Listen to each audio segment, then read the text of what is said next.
Сәлеметсіздер ме? Бүгін армян халқының гата печеньесін пісіреміз. Бірақ мен бүгін эксперимент жасап, қанттың орнына вареная сгущенка қосып пісіріп көрдім. Дәмі керемет болды. Наны үгіліп тұрады. Онда бастайық.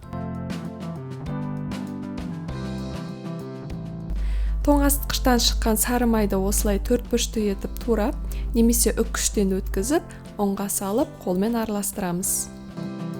Қаймаққа ас содасын, шым-шым тұз, жұмыртқа және қантты араластырып, ұнмен майға салып, жақсылап илейміз.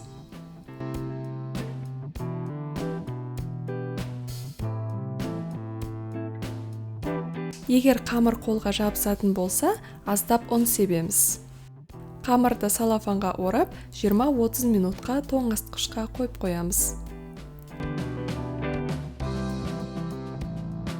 Салқындаған қамырды кішкене ғана ұн себе отырып, жұқа етіп жаямыз.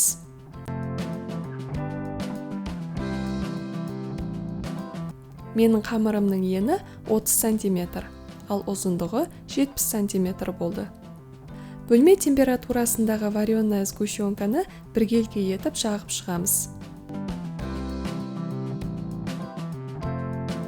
Ары қарай үккіштен өткізілген грек жаңғағын сеуіп, лопатканың көмегімен біркелкі етіп жаямыз. Қамырымызды тығыз қылып ораймыз және осылай бірнеше бөлікке бөлеміз.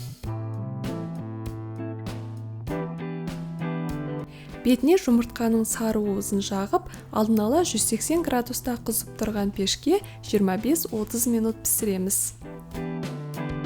Печеньеміз дайын. Маған осы вареная сгущенка мен грек жаңғағы қосылған печенье қатты ұнады. Бір жесем тоқтай алмай кетемін.